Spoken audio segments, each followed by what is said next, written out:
نحمده ونصلي على رسوله الكريم اما بعد فاعوذ بالله من الشيطان الرجيم بسم الله الرحمن الرحيم ختم الله على قلوبهم وعلى سمعهم وعلى أبصارهم غشاوة ولهم عذاب عظيم صدق الله العظيم اللهم صل على محمد وعلى آل محمد كما صليت على إبراهيم وعلى آل إبراهيم إنك حميد مجيد اللهم بارك على محمد وعلى آل محمد كما باركت على إبراهيم وعلى آل إبراهيم إنك حميد مجيد۔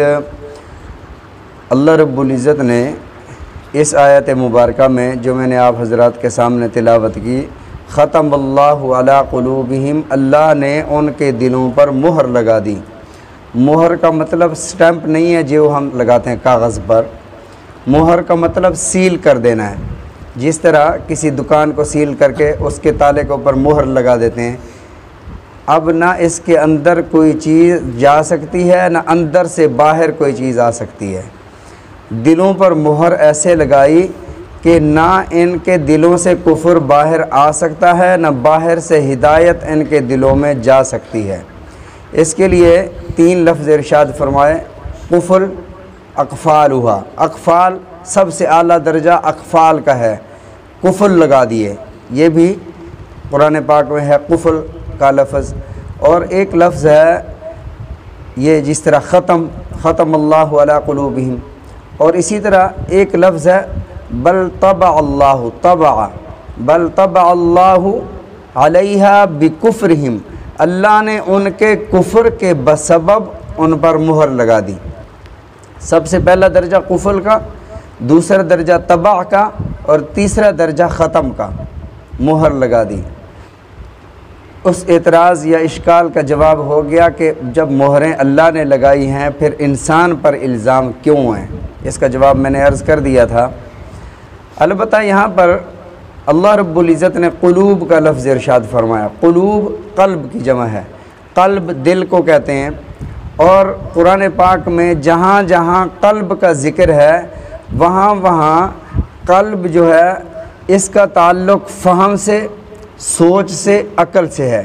یعنی قلب دل کے بارے میں اللہ نے 3 لفظ ارشاد فرمائے، قلب، صدر اور فؤاد، افئدہ۔ قلوب قلب کی جمع، اس کا تعلق سمجھ، فہم اور سوچ سے ہے، اور اسی کو اللہ نے فرمایا لہم قلوب لا یفقہون بہا، ان کے پاس دل تو ہیں لیکن یہ سمجھتے نہیں ہیں، اس دل سے سوچنے اور سمجھنے کا کام نہیں لیتے۔ اور دوسری جگہ ارشاد ہوا ان فی ذلک لذکری لمن کان لہ قلب، فرمایا نصیحت اسے فائدہ دیتی ہے جس کے پاس دل ہو، دل تو سب کے پاس ہے، لمن کان لہ قلب، جس کے پاس دل ہو۔ دل کیسا ہو؟ او القى السمع وهو شہید، وہ دل متوجہ ہو کر بات سننے والا سمجھنے والا بھی ہو، اور وہ دل حاضر باش بھی ہو۔ بسا اوقات بندہ یہاں ہوتا ہے اور اس کا دل کہیں اور ہوتا ہے تو اس کو بات سمجھ نہیں آتی۔ حاضر باش بھی ہو، سمجھنے کا ارادہ بھی ہو۔ اگر کوئی ایسا بندہ ہے بات تو سنتا ہے لیکن بے توجہی سے سنتا ہے تو اس کو نصیحت فائدہ نہیں دیتی۔ ان فی ذلک لذکری لمن کان لہ قلب۔ ایک اور جگہ اللہ نے ارشاد فرمایا لا تعمل ابصار، صرف آنکھیں اندھی نہیں ہوتی، ولیکن تعمل قلوب التی فی الصدور، جو تمہارے سینوں میں دل ہے نا یہ بھی اندھے ہو جاتے ہیں، حق اور ہدایت پھر نظر نہیں آتی۔ قلب کا تعلق فہم، سوچ، فکر سے ہے، عقل سے ہے۔ اور ایک لفظ ہے افئدہ یا فؤاد۔ اللہ رب العزت نے قرآن مجید میں کئی مقامات پر اس کو ذکر فرمایا، مہطعین مقنعی رؤوسہم لا یرتد الیہم طرفہم افئدتہم ہوا۔ افئدہ، اللہ قیامت کی ہولناکی کا منظر ارشاد فرماتے ہیں، یہ دوڑتے ہوں گے، یہ سر اٹھا کر ادھر ادھر دیکھنے کی جسارت نہیں کر پائیں گے، یہ اپنی نگاہیں پھیر کر دیکھ نہیں پائیں گے۔ طرفہم افئدتہم ہوا، قیامت کی ہولناکی سے ان کے دل اڑ رہے ہوں گے۔ افئدہ تو افئدہ کہتے ہیں وہ دل کا حصہ جہاں جذبات اور احساسات پیدا ہوتے ہیں، جہاں کسی جذبے میں آ کر انسان کوئی نیکی کر بیٹھتا ہے یا جذبے میں آ کر کوئی گناہ کر بیٹھتا ہے، جو جذبہ دل کے جس حصے سے پیدا ہوتا ہے اس کو فؤاد کہتے ہیں۔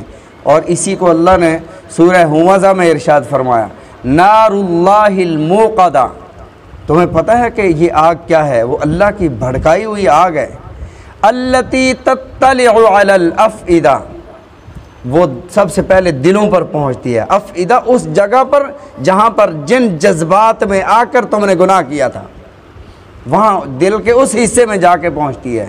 اور تیسری جگہ اللہ کا ارشاد ہوا، ان السمع والبصر، بے شک کانوں کے بارے میں کہ تم نے کانوں سے کیا کیا کام لیے، کیا تم نے بےہودگی کی باتیں سنی، فحش باتیں سنی، تم نے غیبت سنی؟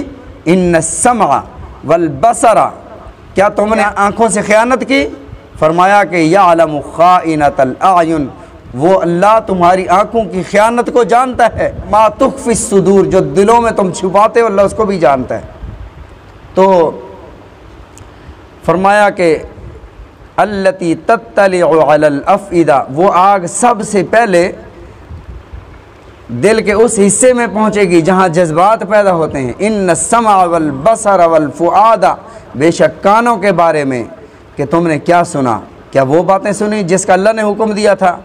فرمایا والبصر، کیا دیکھنے کی قوت، دیکھنے کی صلاحیت وہاں استعمال کی جہاں اللہ نے حکم فرمایا، یا وہاں سے رک گئے جہاں سے اللہ نے منع فرمایا؟ قل للمؤمنین یغضوا من ابصارہم، اللہ مومنین سے فرماتے ہیں، اے میرے محبوب صلی اللہ علیہ وسلم مومنین سے فرما دیں کہ اپنی نگاہوں کی، اپنی بصر کی حفاظت کریں۔ فرمایا کہ ان السمع والبصر والفؤاد، دل سے، دل کے اس حصے سے جہاں سے جذبات اور احساسات پیدا ہوتے ہیں، کل اولئک کان عنہ مسئولا، قیامت کے دن ہر ایک سے سوال کیا جائے گا، کانوں کے بارے میں، آنکھ کے بارے میں، دل کے بارے میں۔ اور یہی تین چیزیں ہیں جو حق اور ہدایت کو قبول کرنے کا ذریعہ بنتی ہیں، اور یہی تین چیزیں ہیں جو گمراہی کا سبب بنتی ہیں۔ اور تیسری چیز ارشاد فرمائی صدر، صدر دل کو کہا جاتا ہے۔ صدر دل کا وہ حصہ جس میں کیفیات بڑھتی یا گھٹتی ہیں۔ بس اوقات ہم کہتے ہیں کہ میرا دل کر رہا ہے کہ ایسے کر لوں، دل کر رہا ہے یہ نہ کروں، یہ وہ کیفیت ہے جو صدر کے اندر پیدا ہوتی ہے۔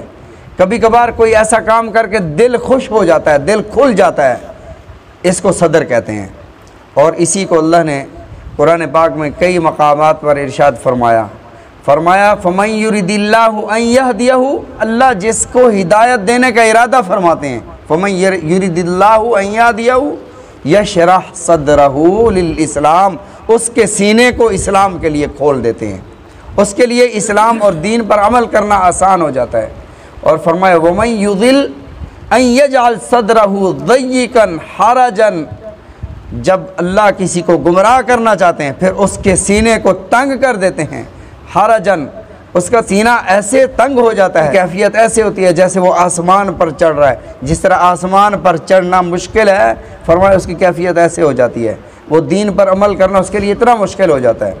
دوسری جگہ ارشاد ہوا، فرمایا اللہ رب العزت نے حضرت موسیٰ علیہ السلام کو دعا سکھائی، رب شرح لی صدری ویسر لی امری وحلل عقدۃ من لسانی رب شرح لی صدری، اللہ میرا شرح صدر فرما دے، میرے سینے کو کھول دے۔ اور اللہ کے نبی صلی اللہ علیہ وسلم کو اللہ نے فرمایا اے میرے محبوب، آپ کے لیے اعزاز یہ ہے الم نشرح لک صدرک، ہم نے آپ کے سینے کو کھول دیا۔ یہ شرح صدر کیا ہے؟ اور اسی کی تعریف اللہ نے قرآن پاک میں ارشاد فرمائی، فرمایا فَهُوَ عَلَى نُورٍ مِّن رَبِّ، شرح صدر اللہ کی طرف سے ایک نور ہے جو بندے کو عطا کیا جاتا ہے، جس سے پتہ چل جاتا ہے یہ حق ہے یہ باطل ہے۔ یہ تو اللہ رب العزت نے یہاں پر ارشاد فرمایا ختم اللہ علی قلوبہم، اللہ نے ان کے دلوں پر مہر لگا دی، ان کے دل سیل کر دیے، دل حق اور ہدایت کو سمجھتے نہیں، کفر ان کے دلوں سے نکلتا نہیں، اب یہ حق انہیں نظر نہیں آتا،